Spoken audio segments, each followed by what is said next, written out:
تاریخ میں کچھ ایسے ادوار ہوتے ہیں جو صرف ماضی کے واقعات نہیں ہوتے، بلکہ وہ دور انسان کی سوچ، اس کی جد و جہد، اس کے خوابوں اور اس کے خوف کی علامت بن جاتے ہیں۔ انہی میں سے ایک دور ہے الموت کا دور۔ یہ وہ دور تھا جب ایران کے پہاڑی علاقوں میں ایک قلعہ تھا جو زمانے کی نظروں سے بالکل اجڑ تھا، لیکن دنیا کی طاقتور ترین سلطنتوں کے لیے ایک ڈراؤنا خواب بن چکا تھا۔ یہاں ایک ایسی جماعت آباد تھی جسے تاریخ حشاشین کے نام سے جانتی ہے۔ لیکن سوال یہ ہے کہ کیا یہ صرف قاتلوں کا ایک خفیہ گروہ تھا، یا یہ لوگ کسی ایک بہت بڑی مزاحمتی تحریک کا حصہ تھے؟ کیا یہ مذہب کی آڑ میں دہشت گردی پھیلانے والے شدت پسند تھے، یا پھر وہ علم، حکمت اور فلسفے کے ایسے امین تھے جنہیں دنیا نے بالکل غلط سمجھا؟ آج ہم ان سوالات کے جوابات تلاش کریں گے، تاریخی حوالوں، حقائق اور انکہی کہانیوں کی روشنی میں۔ تو تیار ہو جائیے ایک ایسے سفر کے لیے جو آپ کو ماضی کی تاریکیوں میں لے جائے گا، جہاں خنجر سے زیادہ طاقتور ہوتی تھی سوچ، اور خاموشی میں چھپا ہوتا تھا انقلاب۔ حسن بن علی بن محمد بن جعفر، جنہیں دنیا حسن بن صباح کے نام سے جانتی ہے، سن 1050 عیسوی میں ایران کے شہر قم یاری میں پیدا ہوئے۔ یہ وہ دور تھا جب مسلم دنیا علمی، مذہبی اور سیاسی طور پر بہت سرگرم تھی، اور مختلف فرقے اپنے اپنے نظریات کو پھیلانے میں مصروف تھے۔ حسن بن صباح بچپن سے ہی غیر معمولی ذہانت اور علم سے شغف رکھتے تھے۔ مذہب، فلسفہ، منطق اور ریاضی جیسے مضامین میں انہیں گہری دلچسپی تھی۔ انہوں نے صرف کتابی علم نہیں حاصل کیا، بلکہ اس علم کو سمجھا، پرکھا اور اپنی زندگی میں اتارا۔ جوانی میں انہوں نے اسماعیلی عقائد کو قبول کیا۔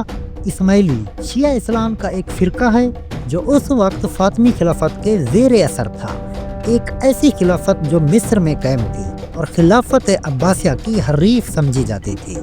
حسن بن صباح نے مصر کا سفر کیا، جہاں قاہرہ میں انہوں نے اسماعیلی داعیوں سے ملاقات کی اور دعوت اسماعیلیہ یعنی اسماعیلی پیغام پھیلانے کے علم و فن کی باقاعدہ تربیت حاصل کی۔ قاہرہ میں ان کا قیام صرف ایک طالب علم کی حیثیت سے نہیں تھا، بلکہ وہ وہاں ایک نظریاتی مجاہد بن کر ابھرے۔ جب وہ واپس ایران آئے تو انہوں نے کھلے عام نہیں بلکہ خفیہ طور پر اسماعیلی تحریک کی بنیاد رکھی۔ ان کا مقصد صرف عقیدہ پھیلانا نہیں تھا، بلکہ ایک بڑی اور گہری حکمت عملی کے تحت مذہبی بیداری اور سیاسی مزاحمت کا آغاز کیا۔ یاد رکھیں، یہ وہ دور تھا جب سلجوقی سلطنت کا راج تھا اور اسماعیلی نظریات کو ریاستی دشمن تصور کیا جاتا تھا۔ ایسے ماحول میں حسن بن صباح نے انتہائی خاموشی سے ایک ایسی تحریک کھڑی کی جو آگے چل کر سلطنتوں کی نیندیں اڑا دے گی۔ یہ کوئی عام مذہبی جد و جہد نہیں تھی، بلکہ علم، عقیدے اور سیاسی حکمت عملی کا ایسا امتزاج تھا جس نے تاریخ کا رخ بدل دیا۔ سن 1090 عیسوی میں حسن بن صباح نے ایک ایسی تاریخی چال چلی جس نے اسلامی دنیا کی سیاست کو ہلا کر رکھ دیا۔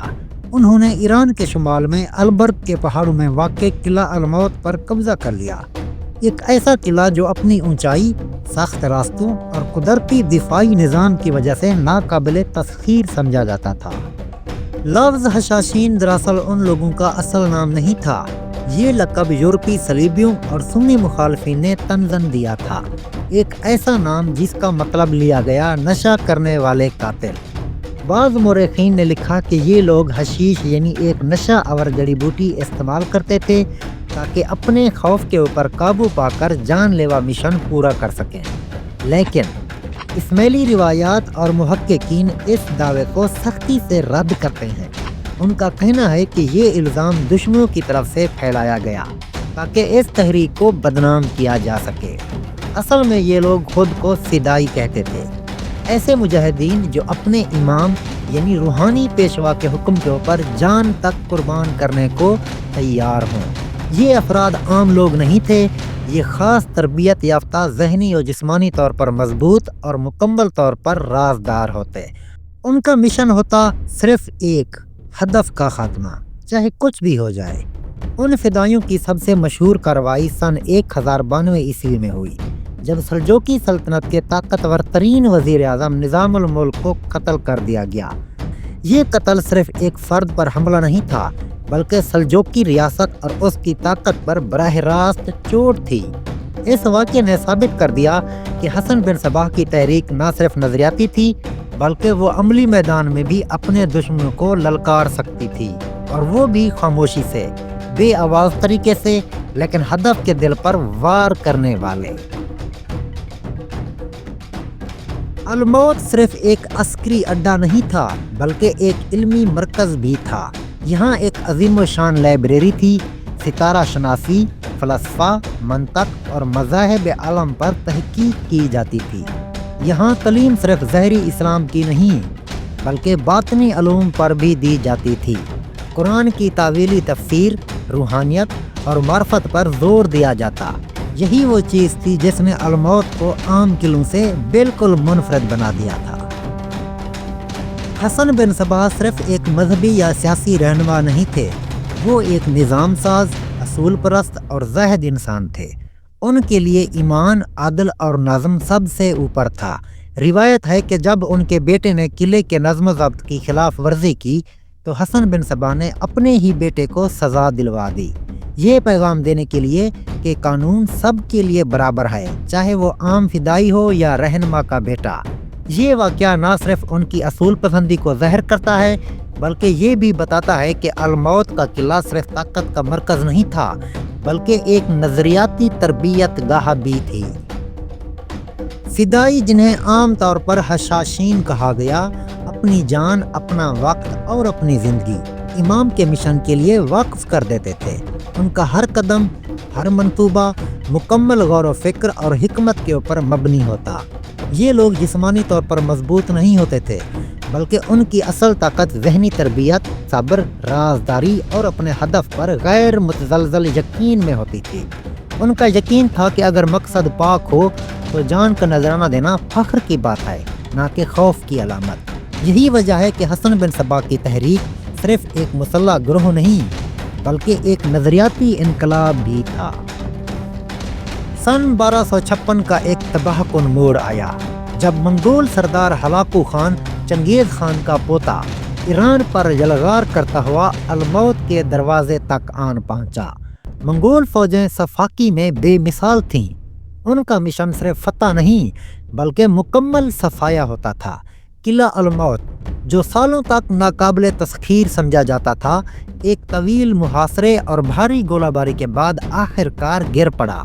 جیسے ہی قلعہ ٹوٹا، صرف دیواریں نہیں گریں بلکہ ایک عظیم لائبریری، ہزاروں نادر کتب و مخطوطات اور صدیوں کا علم خاکستر ہو گیا۔